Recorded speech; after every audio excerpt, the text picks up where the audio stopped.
Break سے آگے ہم واپس آپ دیکھ رہے ہیں بزنس لنچ. میں ہوں مہنور سید اور میرے ساتھ اس وقت سائم علی. ان سے ہم بات کر رہے ہیں بجٹ پر. سائم, جب بریک میں جائی تھی تو میں نے آپ سے کہا تھا کہ آپ کے خیال میں اس بار بجٹ کے لیے حکومت کی کیا ترجیحات ہونی چاہیے, کیونکہ جو ایک عام آدمی ہے جس کی تنخواہ جو ہے وہ 7,000 ہے, سرکاری ملازم ہے وہ, اور اگر بات کریں ہم پرائیویٹ سیکٹر کے بھی کوئی اچھے حالات نہیں ہیں, تو جب ایک عام آدمی کس طرح جب 7,000 روپے وہ کما رہا ہے کس طرح اپنے بجٹ کو مینج کر سکتا ہے؟ بہت اچھا سوال کیا آپ نے.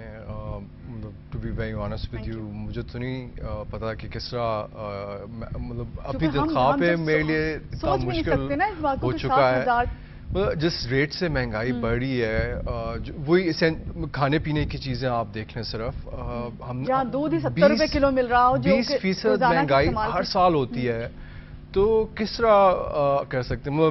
میں اپنے بجٹ کی بات کر سکتا ہوں کہ زیرو سیونگز بچتی ہیں اینڈ آف دا ڈے. اور اگر آپ ریل ٹرمز میں دیکھیں, ڈالر ٹرمز میں اگر فار انسٹنس آپ اپنی تنخواہ دیکھیں تو 3 سالوں میں تقریباً 40% کم ہوئی ہیں آپ کی تنخواہیں ڈالر ٹرمز کے اندر. سو آئی ڈونٹ نو کس طرح مینیج کیا جاتا ہے, اور اسی لیے ہم یہ جو لا اینڈ آرڈر کی سچویشن دیکھ رہے ہیں بہت مشکل ہو چکا ہے. اسی لیے میں کہہ رہا ہوں کہ لازمی ہے کہ صرف اس وقت فوکس کیا جائے مہنگائی کو کم کرنے میں, کیونکہ نہ گورنمنٹ کے پاس ریسورسز ہیں کہ وہ نوکریاں دے لوگوں کو. سو صرف اس پہ زور دے کہ کسی طرح مہنگائی کم ہو جائے پاکستان میں, اسی سے کچھ ریلیف ملے گا لوگوں کو. ادروائز اگر یہی سسٹم رہا تو مزید ہم دیکھیں گے کہ لا اینڈ آرڈر کی سچویشن مزید خراب ہوتی جائے گی. سائم, جب ہم بجٹ کی بات کرتے ہیں اور جب بھی بجٹ کی بات کی جاتی ہے تو ایک چیز اور بھی سامنے آتی ہے, بجٹ خسارہ ایک لفظ ہے جو ہمیں ضرور سننے میں آتا ہے. تو حکومت جو بجٹ خسارہ ہے اسے پورا کرنے کے لیے انہیں کس قسم کے اقدامات کرنے چاہیے, اور آخر یہ ایسا ہوتا کیوں ہے کہ بجٹ خسارے میں کیوں چلا جاتا ہے, کس طرح مینیج کیا جاتا ہے؟ کیونکہ خرچہ زیادہ ہے, آمدنی کم ہے, سو اس لیے خسارہ گورنمنٹ کا رہتا ہے. خسارہ ہونا شاید اتنی بری بات نہیں ہے, ایز لانگ ایز آپ کے پاس ریسورسز ہیں آپ فنڈ کر سکیں. مشرف کے دور میں ہم نے دیکھا تھا کہ خسارے حالانکہ بڑے تھے, مگر وہ کیونکہ پرائیویٹائزیشن ہو رہی تھی اسٹیٹ انٹرپرائزز کی, حبیب بینک اینڈ بینکس اور ڈفرینٹ سیکٹرز کی, تو اس سے ان کے پاس پیسے ہوتے تھے کہ وہ پے آف کر سکیں. سو ہینس نہ وہ بینک کریڈٹ کے پاس جا رہے تھے, نہ وہ پیسے چھاپ رہے تھے اسٹیٹ بینک سے, جس کی وجہ سے مہنگائی ہوتی ہے. سو آئی تھنک اس وقت محدود ریسورسز رہ گئی ہیں, نہ ایڈ فلوز آ رہے ہیں, نہ پرائیویٹائزیشن ہو رہی ہے پاکستان کے اندر, سب کا سب پیسہ جو ہے یہ بینک سے بورو کیا جا رہا ہے. سو ہینس اس لیے بہت لازمی ہو گیا ہے اب کہ خسارہ کم کیا جائے, اور یہی آئی ایم ایف بھی کافی سالوں سے کہہ رہا ہے, یہی اسٹیٹ بینک بھی ایڈوائز گورنمنٹ کو یہی دے رہا ہے کہ آپ کسی طرح خسارہ کم کریں, اور اس کا یہی طریقہ یا تو آپ ٹیکس بڑھائیں یا اپنا خرچہ کم کریں. اینڈ آئی تھنک دونوں میں بہت گنجائش ہے اس وقت اگر چاہے گورنمنٹ. ابھی آپ نے ذکر کیا یا تو آپ ٹیکس بڑھائیں یا اپنا خرچہ کم کریں. بجٹ پر عام طور پر یہ بھی اعتراض ہوتا ہے کہ حکومتی اخراجات میں کمی نہیں آتی, بلکہ اس میں روز بروز ہم دیکھتے ہیں اضافہ ہی ہو رہا ہے. کیا آپ کے خیال میں واقعی حکومتی اخراجات جو ہیں ان کا بھی بہت زیادہ اثر ہے؟ آپ دیکھ رہی ہیں کہ 30% جو ہے ڈیفینس میں چلا جاتا ہے, تقریباً 50% ٹیکسز کا ہمارا چلا جاتا ہے قرضوں کی طرف. سو بچتا کچھ بھی نہیں ہے.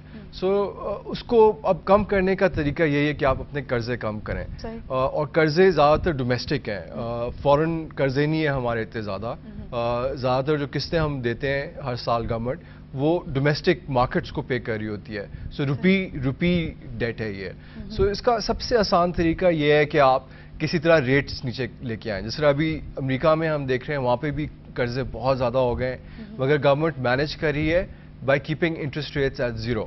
سو وہ ہر دفعہ جب بھی وہ ڈیٹ میچور ہوتا ہے تو وہ نیا ڈیٹ لیتے ہیں ایٹ زیرو انٹرسٹ ریٹس. سو ان کے اوپر مزید جو ہے بوجھ نہیں پڑتا. ہمارے ہاں یہ الٹا چل رہا ہے, ہر دفعہ ہر 3 مہینے بعد جب ڈیٹ رول اوور ہوتا ہے تو انٹرسٹ ریٹس بڑھ چکی ہوتی ہیں. سو اور زیادہ جو ہے بوجھ پڑ جاتا ہے گورنمنٹ کے اوپر.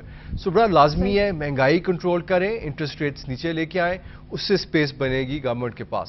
اچھا, حکومت کی جب ہم بات کر ہی رہے ہیں تو ہم نے یہ بھی دیکھا سائن کہ کہا جاتا ہے کہ حکومت کا بیشتر انحصار جو ہے وہ عالمی امداد پر ہے.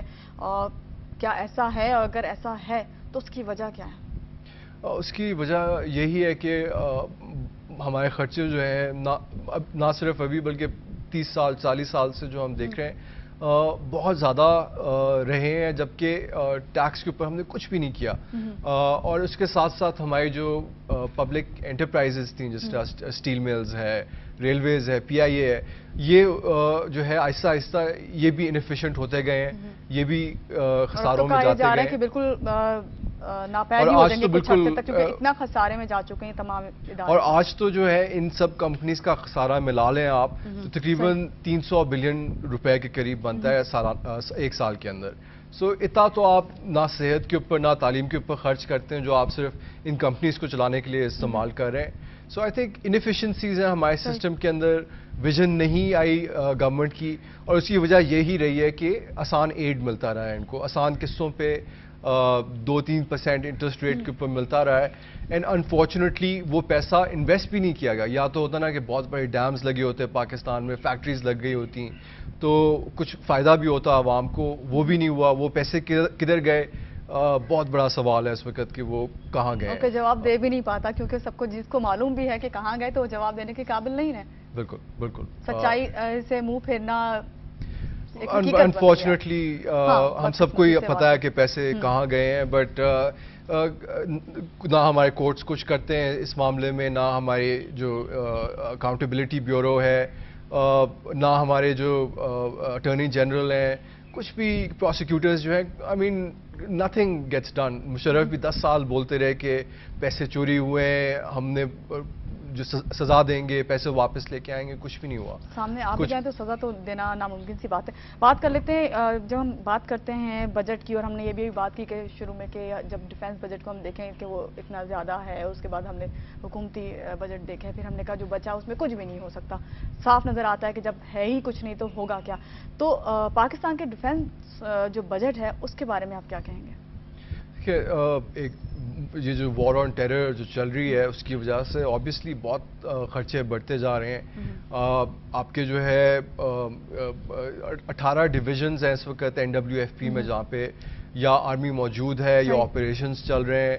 سو آبویسلی اس سے کاسٹ جو ہے بہت بڑھ جاتی ہے. اس کے ساتھ ساتھ ہم دیکھ رہے ہیں کہ اکوپمنٹ جو ہے وہ خریدی جا رہی ہے. F-16s لیے ہیں ہم نے ریسنٹلی، اسی طرح اور بھی ماڈرن ٹیکنالوجی ہم خرید رہے ہیں.